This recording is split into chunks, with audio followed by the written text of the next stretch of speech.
Hello students, I Muhammad Bilal Bhatti welcome you all to another informative lecture of motion and force. Surely this lecture will rectify and revamp your knowledge about the subject. Our today's topic is projectile motion. Learning outcomes में देखें तो understand projectile motion in a non-resistive medium यानी air resistance को ignore करते हुए हम projectile motion की बात करेंगे। अब सवाल ये है कि प्रोजेक्टाइल मोशन क्या होती है, इसको फॉर्मल स्टेट करने या डिफ़ाइन करने से पहले आप चंद एग्जांपल्स देख लें कि जब भी कोई फुटबॉल प्लेयर फुटबॉल को किक लगाता है तो वो जो मूवमेंट या मोशन है वही दरअसल प्रोजेक्टाइल मोशन है। इसके अलावा भी बहुत सारी एग्जांपल्स हैं, जैसे अगर एक बॉल को थ्रो किया जाता है, एक बास्केटबॉल प्लेयर जब बॉल को थ्रो करता है इस तरह से करके, या एक मिज़िल को फायर किया जाता है, तो ये दोनों मोशंस भी प्रोजेक्टाइल मोशन की ही एग्जांपल्स हैं। मतलब एक फ़ुटबॉल को किक लगाई या एक क्रिकेट के मैच में जब बाउंड्री पर खड़ा हुआ प्लेयर कीपर की तरफ बॉल फेंकता है, विकेट कीपर की तरफ, तो वो जो बॉल की मूवमेंट है या एक जो मिज़ल की मूवमेंट होती है या एक बास्केटबॉल की मूवमेंट है, ये सारी मोशंस, या अगर मैं ये पेन हाथ में पकड़ा हुआ है और इस तरह सामने की तरफ फेंक दूं या सामने वाले किसी स्टूडेंट को कैच करवाऊं, तो ये जो मोशन है ये सारी प्रोजेक्टाइल मोशन है। आइए अब इस प्रोजेक्टाइल मोशन की हम फिज़िक्स के ऊपर बात करते हैं कि हम इसकी फ़िज़िक्स को कैसे डिफ़ाइन या फॉर्मलाइज करते हैं। तो हम प्रॉपरली इसको डिफ़ाइन करते हैं कि हम कहते हैं कि ये 2 डायमेंशनल मोशन होती है कि जिसमें सिर्फ एक फोर्स होती है, वो है फोर्स ऑफ ग्रेविटी। तो आइए पहले मैं 2 डायमेंशनल मोशन जो होती है इसके बारे में आपसे थोड़ी सी शेयरिंग कर लेता हूँ। आप गौर करें कि अगर एक फ़ुटबॉल की एग्जांपल लें तो फ़ुटबॉल अगर इस तरह से मूव कर रहा है, तो फुटबॉल जो मूव कर रहा है, आप इसकी मूवमेंट को अगर 2 हिस्सों में डिवाइड करें तो बॉल आगे जा रहा है, ऊपर जा रहा है, आगे जा रहा है, ऊपर, आगे, ऊपर। फिर हाईएस्ट पॉइंट ऐसा पॉइंट होता है जहां पहुंचकर ना वो ऊपर होता है ना नीचे, सिर्फ आगे। यानी ये भी एक इंपॉर्टेंट इंटरेस्टिंग एमसीक्यू है, आप याद रखें कि अगर पूछा जाए कि प्रोजेक्टाइल मोशन कौन से पॉइंट पर 1 डायमेंशनल हो जाती है तो वो हाईएस्ट पॉइंट है। बहरहाल इस हाईएस्ट पॉइंट से आगे भी और पीछे भी मोशन 2 डायमेंशनल है, यानी उसकी मूवमेंट के 2 रास्ते हैं। प्रोजेक्टाइल आगे जा रहा है, ऊपर, मैंने प्रोजेक्टाइल बोल दिया है। याद रखें वो ऑब्जेक्ट जो प्रोजेक्टाइल मोशन एग्जीक्यूट करता है उसको प्रोजेक्टाइल बोलते हैं। यानी वो फुटबॉल, बास्केटबॉल और जो क्रिकेट के अंदर जो बॉल मैंने अभी थ्रो करवाया या पेन आपके सामने फेंका, ये सारे प्रोजेक्टाइल्स हैं। तो जो प्रोजेक्टाइल होता है इसकी मोशन 2 हिस्सों में अगर हम डिवाइड कर लें तो वो कैसे मूव करता है। अगर एक फुटबॉल को ऐसे सामने फेंका तो वो जाता है आगे, आगे भी हो रहा है, ऊपर भी हो रहा है, यानी आगे ऊपर, आगे ऊपर, आगे ऊपर, और फिर हाईएस्ट पॉइंट पर पहुंचकर सिर्फ आगे, और फिर आगे नीचे, आगे नीचे, और या तो ज़मीन पर गिर जाएगा या सामने वाले प्लेयर या प्लेयर जो भी होगा वो कैच करेगा। तो ये उसकी प्रॉपर मूवमेंट बनती है ज़मीन पर पहुंचने तक। तो हम इसको डिफाइन करते हैं कि ये 2 डायमेंशनल मोशन है। और अगली इंटरेस्टिंग बात, इसको फॉर्मलाइज करने के लिए हम कहते हैं कि प्रोजेक्टाइल मोशन ऐसी मोशन होती है जिसमें सिर्फ एक फोर्स होती है और वो है फोर्स ऑफ ग्रेविटी। यहां पर मैं एक और आपसे बात शेयर करता चलूं। अक्सर स्टूडेंट ये सुनते हुए और इस मोशन को ऑब्जर्व करके सोचते हैं कि सर ये तो सेमी सर्कल बनता है, यानी क्या हम कह सकते हैं कि projectile motion is a semi circular motion? तो जवाब है ऐसा नहीं है। ये सेमी सर्कल नहीं होता, क्योंकि सेमी सर्कल तो वो होता है या सर्कल वो होता है, सेमी सर्कल सर्कल जिसमें सेंटर से बाउंड्री तक का फासला थ्रू आउट कॉन्स्टेंट होता है, जिसको रेडियस बोलते हैं। लेकिन प्रोजेक्टाइल मोशन में ऐसा नहीं है। प्रोजेक्टाइल मोशन में सेंटर से जब प्रोजेक्टाइल को थ्रो किया है तो जो हाइट ऑफ प्रोजेक्टाइल बनती है, जो मैं बोल रहा था हाईएस्ट पॉइंट पर पहुंचकर, उसके बिल्कुल नीचे वाला फासला मुख्तलिफ हो सकता है, साइड्स पर फासला कुछ और हो सकता है। तो इस तरह की जो ज्योमेट्रिकल शेप है, प्रोजेक्टाइल मोशन वाली ज्योमेट्रिकल शेप को मैथमेटिक्स की लैंग्वेज में बोलते हैं पैराबोलिक शक्ल। तो आप जो मैथ के स्टूडेंट्स हैं वो सेकेंड ईयर में जाकर जब चैप्टर नंबर 6 पढ़ेंगे मैथमेटिक्स का, तो वहाँ पर वो सीखेंगे सर्कल, पैराबोला, हाइपरबोला और एलिप्स। तो वो उसको प्रॉपर स्टडी करेंगे। तो हम प्रिसाइजली ऐसे भी डिफाइन कर सकते हैं कि projectile motion is 2 dimensional parabolic motion, 2 dimensional parabolic motion in which the only force is force of gravity। तो only force is force of gravity है, तो इसका मतलब फिर एक्स एक्सिस में कोई फोर्स नहीं है, क्योंकि ग्रेविटेशनल फोर्स तो नीचे को होती है। तो इसका मतलब प्रोजेक्टाइल मोशन ऐसी मोशन है कि जिसमें बाय डेफिनेशन पता चल रहा है कि एक्स एक्सिस में कोई फोर्स नहीं होती, और अगर एक्स एक्सिस में फोर्स नहीं तो फिर एक्स एक्सिस में एक्सेलरेशन भी नहीं होगा। और अगर एक्स एक्सिस में एक्सेलरेशन नहीं तो दो बातें हो सकती हैं, या तो बॉडी एक्स एक्सिस में जा ही नहीं रही, और अगर एक्स एक्सिस में जा रही है तो कांस्टेंट वेलोसिटी से।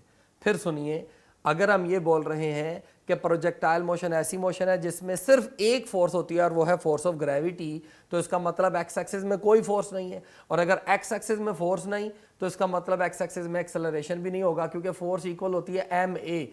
अब मैस तो कभी जीरो नहीं हो सकता, क्योंकि प्रोजेक्टाइल मूव कर रहा है, उसका सर्टेन मैस है। तो अगर फोर्स जीरो है तो इसका मतलब फिर एक्सेलरेशन जीरो है एक्स एक्सिस का। अब अगर एक्स एक्सिस का एक्सेलरेशन जीरो है तो एक्सेलरेशन जीरो हो तो दो बातें होती हैं, या तो बॉडी रेस्ट पर होती है या कांस्टेंट वेलोसिटी से मूव कर रही होती है। अब यहां पर आप गौर करें कि जब प्रोजेक्टाइल मोशन को एग्जीक्यूट कर रहा है तो वो एक्स एक्सिस में वो आगे ऊपर वो आगे आगे चल रहा है, तो इसका मतलब वो रेस्ट पर तो नहीं है, वो आगे जा रहा है, तो फिर यकीनन वो कांस्टेंट वेलोसिटी से जा रहा होगा। एक्स एक्सिस की वेलोसिटी कांस्टेंट होगी क्योंकि एक्स एक्सिस का एक्सेलरेशन जीरो है। तो यही मैंने पॉइंट लिख दिया। तो प्रोजेक्टाइल मोशन को हमने जब फॉर्मलाइज किया तो ये तीन बड़े इंपॉर्टेंट स्टेप्स हमारे सामने आ गए कि ये ऐसी मोशन होती है जिसमें एक्स एक्सिस में कोई फोर्स नहीं होती, और हमने कहा कि अगर एक्स एक्सिस में फोर्स नहीं तो एक्सेलरेशन भी नहीं, और अगर एक्सेलरेशन नहीं तो इसका मतलब एक्स एक्सिस की वेलोसिटी कांस्टेंट होगी। आप इस बात को न्यूटन फर्स्ट लॉ से भी रिलेट कर सकते हैं कि अगर एक्स एक्सिस में कोई फोर्स नहीं है तो according to Newton first law जो बॉडी स्ट्रेट लाइन में एक्स एक्सिस में कांस्टेंट वेलोसिटी से मूव करेगी। जबकि अगर वाई एक्सिस वाली फोर्स की बात की जाए तो जो वाई एक्सिस में फोर्स लग रही है वो तो बॉडी का वेट है विच इज mg, और अगर वाई एक्सिस के एक्सेलरेशन की बात की जाए तो जो डाउनवर्ड एक्सेलरेशन होगा दैट वुड बी -g। अब इसको देख लें, मैंने -g कहा है क्योंकि ये बात मैं आपको साइन कन्वेंशंस में पढ़ा चुका हूं कि मैंने आपको बताया था कि मैकेनिक्स का बेसिक रूल है कि अगर आप किसी एक डायरेक्शन में वेलोसिटी पॉजिटिव ले लें तो उसके ऑपोजिट डायरेक्शन में सारे वेक्टर्स नेगेटिव होंगे एक्सक्लूडिंग डिस्प्लेसमेंट। मैंने कहा था डिस्प्लेसमेंट की कन्वेंशन ज़रा सी मुख्तलिफ हैं, लेकिन अगर आप वेलोसिटी एक्सेलरेशन को देखें तो मान लें कि अगर हमने प्रोजेक्टाइल को ऐसे प्रोजेक्ट किया और ऊपर वाली वेलोसिटी को पॉजिटिव ले लिया, तो जो ऊपर चाहे प्रोजेक्टाइल जा रहा है या नीचे आ रहा है, जो ग्रेविटेशनल एक्सेलरेशन है या ग्रेविटेशनल इफेक्ट है या जो फोर्स ऑफ ग्रेविटी है वो थ्रू आउट डाउनवर्ड है, तो उसके डाउनवर्ड होने की वजह से जो एक्सेलरेशन होगा प्रोजेक्टाइल मोशन में वो थ्रू आउट नेगेटिव होगा, यानी a y will be equal to -g। जबकि फिर वाई एक्सिस में जो वेलोसिटी होगी वो क्या होगी, अगर वर्टिकल एक्सेलरेशन मौजूद है तो इसका मतलब वर्टिकल वेलोसिटी मौजूद होगी और वो थ्रू आउट चेंज हो रही होगी। और वो थ्रू आउट कैसे चेंज होती है, जो आपने स्ट्रेट लाइन की वर्टिकल मोशन को अंडर ग्रेविटी स्टडी किया हुआ है, यहाँ पर वर्टिकल वेलोसिटी ऑफ प्रोजेक्टाइल बिल्कुल वैसे ही चेंज होती है। वो कैसे है, वो ऐसे है कि जब प्रोजेक्टाइल ऊपर जा रहा होगा तो वेलोसिटी ग्रेजुअली कम होती जाती है, और जब प्रोजेक्टाइल नीचे आ रहा होता है तो वेलोसिटी वर्टिकल वेलोसिटी ग्रेजुअली बढ़ रही होती है। अगर मैं इन दोनों बातों को रिलेट करूं तो आप इन दोनों बातों पर गौर करें। ये एनिमेशन में भी आपको ये बात दिखाई देगी कि होता यह है कि एक्स एक्सिस वाली वेलोसिटी, दोनों वेलोसिटीज को अगर मैं रिलेट करूं तो एक्स एक्सिस वाली वेलोसिटी थ्रू आउट कांस्टेंट रहती है according to Newton first law आप कह सकते हैं, जबकि जो वर्टिकल वेलोसिटी है उसके साथ क्या होता है, वर्टिकल वेलोसिटी के साथ ये होता है कि ऊपर जाते हुए वेलोसिटी डिक्रीज हो रही होती है और नीचे आते हुए वेलोसिटी इंक्रीज हो रही होती है। तो ये प्रोजेक्टाइल मोशन को हमने इस तरीके से प्रॉपर इसको 2 डायमेंशनल मोशन बनाकर इसको पैराबोलिक कहा। हमने कहा इसमें सिर्फ एक ही फोर्स होती है, फोर्स ऑफ ग्रेविटी, और फाइनली हमने इसको तोड़ के इसकी दोनों वेलोसिटीज को प्रॉपरली समझ लिया कि इस मोशन में जो एक्स एक्सिस वाली वेलोसिटी है वो थ्रू आउट कांस्टेंट रहती है, और जो वाई एक्सिस वाली वेलोसिटी है उसके साथ बिल्कुल वैसा होता है जैसे एक बॉडी स्ट्रेट लाइन में वर्टिकल अंडर ग्रेविटी मूव करती है और नीचे आती है, यानी ऊपर जाते हुए वेलोसिटी हर सेकंड में 9.8 मीटर पर सेकंड कम होती है और नीचे आते हुए वेलोसिटी हर सेकंड में 9.81 मीटर पर सेकंड इंक्रीज होती है, provided acceleration due to gravity is 9.81 metre per second square. तो आप देख सकते हैं ये जो एनिमेशन है, इस एनिमेशन में जो रेड कलर का Vx है वो थ्रू आउट कॉन्स्टेंट है, जबकि ग्रीन कलर का ऊपर जाते हुए कम हो रहा है, और हाईएस्ट पॉइंट पर पहुंचकर जो वर्टिकल वेलोसिटी है वो वेलोसिटी का जो वर्टिकल कंपोनेंट है वो जीरो हो जाता है, और नीचे आते हुए वो फिर इंक्रीज करना शुरू करता है। आपको बीच में जो ये यहाँ पर ऑरेंज कलर का वेक्टर नजर आ रहा है, ये रिजल्टेंट वेलोसिटी है। ये बड़ी इंटरेस्टिंग बात, अगर आपको Vx का पता है और Vy का पता है, और अगर ये Vx इधर को है और Vy ऊपर को है, तो यकीनन by parallelogram method of vector addition, जो मैंने आपको लास्ट लेक्चर में बताया था, जो रिजल्टेंट वेलोसिटी होगी वो ये होगी। तो ये Vx है, और अगर मैं बोल रहा हूँ ये Vy है, तो आपको नज़र आ रहा है इस डायग्राम में ये V है और ये असल में रिजल्टेंट वेलोसिटी है। अगर आपसे मैं पूछूं कि ये रिजल्टेंट वेलोसिटी को कैसे कैलकुलेट करेंगे, तो आपने चैप्टर 2 में पढ़ा हुआ है कि क्या करेंगे, इसके x कंपोनेंट का स्क्वायर करेंगे, इसके y कंपोनेंट का स्क्वायर करके ऐड करके स्क्वायर रूट कर देंगे, तो हमारे पास ये वाली रिजल्टेंट वेलोसिटी आ जाएगी। तो ये जो एनिमेशन आपको ऊपर नज़र आ रही है, शानदार एनिमेशन है। इसके अंदर साफ दिखाया जा रहा है कि horizontal component of velocity constant रहता है, और जो वर्टिकल कंपोनेंट ऑफ वेलोसिटी है वो चेंज होता है थ्रू आउट। दो बातें यहाँ पर मैं आपको बता दूं MCQs के हवाले से, वर्बल या थ्योरेटिकल कंप्रीहेंसिव आसान सा सवाल पूछा जा सकता है, तो मैं आपको बता देता हूँ। पहला पॉइंट आपने देख लिया, eight highest point vertical component of velocity is 0। तो फिर बोलता हूँ eight highest point vertical component of velocity is 0। आगे चल के ये पॉइंट हम डेरिवेशन में यूज भी करेंगे। जबकि दूसरा पॉइंट आप देख लें, MCQ है ये भी, कि Vx और Vy एक दूसरे पे डिपेंड नहीं करते। Vx and Vy means vertical and horizontal components of velocity are completely independent of each other. क्यों? आप देख सकते हैं वर्टिकल जो वेलोसिटी है, कभी वो ऊपर को है, कभी वो नीचे को है, कभी वो कम हो रही है, हाईएस्ट पॉइंट पर पहुंचकर 0 हो जाती है वर्टिकल कंपोनेंट ऑफ वेलोसिटी, नीचे आते हुए फिर ज़्यादा होना शुरू हो जाती है, जबकि जो Vx है उस पर कोई फ़र्क ही नहीं आ रहा।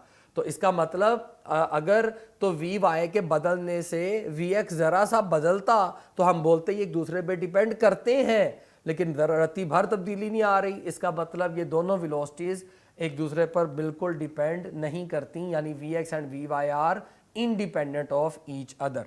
अच्छा, अब इस मोशन को फर्दर हम फॉर्मलाइज करते हैं कि जैसा कि मैंने बोला कि horizontal component of velocity remains constant, तो मैं इसको फिर ऐसे भी मैथमेटिकली लिख सकता हूँ कि Vix बराबर है Vfx बराबर है Vx, और इसको हम कह सकते हैं, आपने चैप्टर 2 में पढ़ा हुआ है कि हम x कंपोनेंट को कहते हैं Vi cos थीटा, प्रोवाइडेड जो थीटा एंगल है ये x एक्सिस का रिजल्टेंट के साथ बनने वाला एंगल होता है।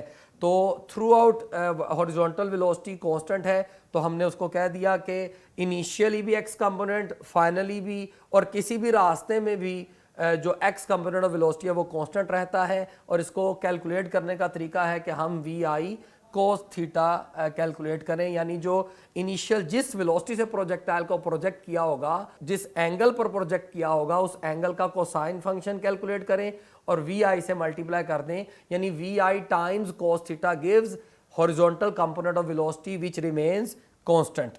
जबकि अगर वर्टिकल कंपोनेंट ऑफ वेलोसिटी देखना है, जो मैंने कहा थ्रू आउट बदलता है, तो आइए फर्स्ट इक्वेशन ऑफ मोशन को पढ़ लेते हैं। तो फर्स्ट इक्वेशन ऑफ मोशन बराबर होती है Vf इक्वल होता है Vi प्लस AT, लेकिन हमें वर्टिकल कंपोनेंट चाहिए, तो टेकिंग वर्टिकल कंपोनेंट मैं Vf के नीचे भी y लिख देता हूँ, Vi के नीचे भी y लिख देता हूँ, और एक्सेलरेशन के नीचे भी y लिख देता हूँ, क्योंकि हमें वर्टिकल वेलोसिटी रिक्वायर है, तो मैं vertical component of first equation of motion ले लेता हूँ। लेकिन आप देखें यहाँ पर मैंने टाइम के नीचे y नहीं लिखा, क्योंकि टाइम का कोई कंपोनेंट नहीं होता, टाइम वेक्टर क्वांटिटी नहीं बल्कि स्केलर क्वांटिटी है। तो अब यहाँ पर Vy किसके इक्वल होता है, तो जैसे अभी आपने पढ़ा Vix इक्वल होता है Vi cos थीटा, तो Viy इक्वल होता है Vi sin theta plus Ay मैंने अभी आपको बताया माइनस जी के इक्वल होता है, तो ये इक्वल हो गया Vi sin theta minus GT। ये फार्मूला बड़ा इंपॉर्टेंट है, प्रॉब्लम सॉल्व करने के बाद इस फार्मूले का कॉन्सेप्ट क्लियर होता है। आइए थोड़ा सा मैं भी आपको बता देता हूँ। ये फार्मूला बता रहा है कि किसी भी टाइम t पर, ये वाला जो टाइम t है, किसी भी टाइम t पर अगर आप देखना चाहें कि वेलोसिटी का वर्टिकल कंपोनेंट क्या होगा, ये फार्मूला बताता है। यानी अगर ये टाइम 0 होगा तो देख लें ये वर्टिकल कंपोनेंट वेलोसिटी होगा, यानी इनिशियली यानी अभी आपने स्टोवा स्टार्ट की, बॉल को ऐसे प्रोजेक्ट किया, तो वेलोसिटी का वर्टिकल कंपोनेंट होगा वी आई साइन थीटा। और जैसे जैसे टाइम गुजरता जाएगा, इधर 1 सेकंड, 2 सेकंड, 3 सेकंड, आप टाइम प्लग करते जाएं, टाइम की वैल्यूज, आपके पास वर्टिकल कंपोनेंट ऑफ वेलोसिटी आना शुरू हो जाएगा। एक खास टाइम के बाद आप ये वी एफ वाई कैलकुलेट करेंगे जो आप माइनस में आएगा, और माइनस में आने का मतलब जो प्रोजेक्टाइल है वो हाईएस्ट पॉइंट से आगे हो गया, यानी उसकी वेलोसिटी डाउनवर्ड होना शुरू हो गई हुई है। और मैं आपको बता चुका हूं, अगर आपने ऊपर वाली वेलोसिटी पॉजिटिव ले ली हुई है और अगर आपके पास ये वेलोसिटी नेगेटिव आएगी, इसका मतलब ये डाउनवर्ड डायरेक्शन में है। तो ये थोड़ी सी जो मैंने बात आपको समझाई है, ये बड़ी टेक्निकल और कॉन्सेप्चुअल थी। ये तभी क्लियर होती है जब आप प्रॉब्लम्स को सॉल्व करते हैं, लेकिन जो की कॉन्सेप्ट था मैंने आपकी खिदमत में रख दिया। आपके याद रखने के लिए इतनी काफ़ी है कि आप ये जो दो इक्वेशंस मैंने बॉक्स की हैं, इनको पक्का याद रख लें। पहली कि जो x कंपोनेंट ऑफ वेलोसिटी है वो है वी आई एक्स इक्वल होता है वी एफ एक्स बराबर है v x which is v i cos theta, और वी एफ वाई इक्वल होता है v i sine theta minus g t. अब अगर आपको वी एफ एक्स का भी पता चल गया और वी एफ वाई का भी पता चल गया, तो फिर वी एफ का पता चलाना मुश्किल नहीं। वी एफ का पता चलाना क्यों मुश्किल नहीं, मैंने अभी आपको बताया था कि आप क्या करेंगे, इन दोनों का स्क्वायर करके आप ऐड करके स्क्वायर रूट करें तो आपके पास वी एफ यानी रिजल्टेंट वेलोसिटी आ जाएगी। यानी इन्हीं से अगर मैं लिखूं तो यहाँ पर जो मैं लिख सकता हूँ कि वी एफ है वो किसके इक्वल होगा, वो इक्वल होगा square root of v f x square plus v f y square. यहाँ पर वी एफ से कंफ्यूज ना हो, यहाँ पर वी एफ का मतलब ये नहीं है कि बिल्कुल एंड पे जब प्रोजेक्टाइल जाकर ग्राउंड पर टकराएगा उससे एक लम्हा पहले की वेलोसिटी। नो, किसी भी रास्ते में किसी भी टाइम टी पर जो आपने वी एफ वाई निकाला है उस टाइम पर रिजल्टेंट वेलोसिटी आ जाएगी। मैं फिर बता दूं, क्योंकि वी एफ एक्स और वी आई एक्स तो वो तो कांस्टेंट है, प्रॉब्लम इस वी एफ वाई की है। आप यहां पर जो भी टाइम प्लग करें, मान लें आप 3 सेकंड पर देखना चाहते हैं कि रिजल्टेंट वेलोसिटी क्या होगी, तो क्या करेंगे, वी एक्स का तो आपको पहले से ही पता है, उसका यहां पर आप स्क्वायर कैलकुलेट कर लेंगे, और यहां पर 3 सेकंड प्लग करके जो वी एफ वाई आएगा उस वी एफ वाई की वैल्यू यहां पर प्लग करेंगे तो इस 3 सेकंड के बाद रिजल्टेंट वेलोसिटी आ जाएगी। ये 3 सेकंड पर फाइनल वेलोसिटी इसको कहा जा रहा है। फिर इसी तरह 4 सेकंड, 5 सेकंड, जिस भी टाइम पर आप वेलोसिटी कैलकुलेट करना चाहें। मैं आपको बता रहा हूं, ये असल में न्यूमेरिकल प्रॉब्लम का कॉन्सेप्ट है, लेकिन मैं आपकी खिदमत में मुकम्मल इसको भी एक्सप्लेन कर रहा हूं। और आपने चैप्टर नंबर 2 में पढ़ा हुआ है कि अगर आप रिजल्टेंट वेलोसिटी यानी इस वेलोसिटी का एक्स एक्सिस के साथ बनने वाला एंगल कैलकुलेट करना चाहें, जिस एंगल को फाई कहा जाता है, तो उसका तरीकाकार क्या होता है, आप tan इनवर्स करते हैं और वी एफ वाई यानी वर्टिकल कंपोनेंट को एक्स कंपोनेंट पे डिवाइड करके, आप वर्टिकल कंपोनेंट को और एक्स कंपोनेंट को डिवाइड करने के बाद यानी v f y over v f x करें, उसका tan इनवर्स करें, तो आपके पास वो एंगल आ जाएगा डिग्री में। अगर आपका कैलकुलेटर डिग्री में है तो वो एंगल आ जाएगा डिग्री में जो रिजल्टेंट वेलोसिटी एक्स एक्सिस के साथ बना रही है। इस एंगल में भी बड़े कॉन्सेप्ट्स हैं, लेकिन वो एंट्री टेस्ट के क्वेश्चंस में पूछे जाते हैं कि ये एंगल ऐसा एंगल होता है जो पहले डिक्रीज करता है, हाईएस्ट पॉइंट पर जाकर ज़ीरो हो जाता है, फिर इंक्रीज करना शुरू होता है, फाई एंगल। जबकि जो एंगल थीटा है, this is called angle of projection which remains constant. तो अभी आपको इनकी ज़रूरत नहीं है, लेकिन मैंने फिर भी बोल दिए हैं। यानी अगर कोई बच्चा समझदारी से इसको समझना चाहेगा कॉन्सेप्चुअली तो वो 100% सीख सकता है। थोड़ा सा कॉन्सेप्चुअल, लेकिन थोड़ा सा कॉन्सेप्चुअल तो है, लेकिन इंतहाई आसान है। आसानी ये है कि मैं कंक्लूजन आपकी खिदमत में रख देता हूँ। आपने सीखा प्रोजेक्टाइल मोशन 2 डायमेंशनल मोशन है, जिसमें सिर्फ एक फोर्स होती है which is force of gravity. X axis में कोई फोर्स नहीं, अगर एक्स एक्सिस में फोर्स नहीं तो एक्स एक्सिस में एक्सेलरेशन नहीं, और अगर एक्स एक्सिस में एक्सेलरेशन नहीं तो ये ऐसी मोशन है जिसमें एक्स एक्सिस की वेलोसिटी कांस्टेंट होती है। जबकि वर्टिकल वेलोसिटी आपने पढ़ा थ्रू आउट बदल रही होती है, और ये वर्टिकल वेलोसिटी का रिलेशन भी मैंने आपको सिखा दिया, और ये कैसे ऑपरेट होती है और कैसे इसकी न्यूमेरिकल प्रॉब्लम आ सकती है, सारा कुछ आपकी खिदमत में रख दिया। आइए अब हम प्रोजेक्टाइल मोशन का एक स्पेशल केस पढ़ते हैं कि जिसमें हम जब प्रोजेक्टाइल को एक सर्टन हाइट से थ्रो करते हैं तो उसके हम 2 फार्मूले आइए डिराइव कर लेते हैं। इन दोनों फार्मूलों में ये सिंपलेस्ट केस है, फिर हम और जनरल केस हम प्रोजेक्टाइल मोशन का पढ़ चुके हैं कि जब वो फुटबॉल को जैसे किक लगती है वो वाला केस पढ़ लिया। तो ये एक स्पेशल केस कि जब प्रोजेक्टाइल को किसी सर्टन हाइट से थ्रो किया जाता है उस वक्त हम दो फार्मूले आइए डिराइव करते हैं। पहला हॉरिजॉन्टल डिस्टेंस का, तो जैसा कि हम जानते हैं कि एस इक्वल होता है एवरेज वेलोसिटी इनटू टाइम, और अगर हमें यहाँ पर एक्स कंपोनेंट, हमें एक्स एक्सिस वाला डिस्टेंस चाहिए, तो आइए इस फार्मूले का एक्स कंपोनेंट ले लेते हैं। लेकिन आप जानते हैं कि एक्स एक्सिस में जो वेलोसिटी वी एक्स है वो तो कांस्टेंट होती है, और आपको मैंने पढ़ाया हुआ है कि अगर कोई पैरामीटर कांस्टेंट हो तो उसका एवरेज भी वही होता है। तो मैं वी एवरेज की जगह सिर्फ वी ही लिख सकता हूँ, टेकिंग एक्स कंपोनेंट। तो मैं एस के नीचे भी एक्स लिख देता हूँ, वी के नीचे भी, टाइम के नीचे नहीं आएगा क्योंकि स्केलर क्वांटिटी, और एस एक्स का मतलब डिस्टेंस अलोंग एक्स एक्सिस, और इसका नाम हमने रखा हुआ है एक्स। ये जो रेड कलर का आपको नजर आया डायग्राम में, तो एक्स इक्वल आ गया वी एक्स इंटू टी। तो ये हमारे पास पहला फार्मूला। और अगर इसी स्पेशल केस का अगर हम वर्टिकल हाइट वाई कैलकुलेट करना चाहें, तो आइए सेकंड इक्वेशन ऑफ मोशन लगाते हैं। हम हमेशा वो वाली इक्वेशन यूज करते हैं जिसमें अननोन कम से कम और नॉन वैल्यूज ज्यादा से ज्यादा हो। तो हमारे पास जो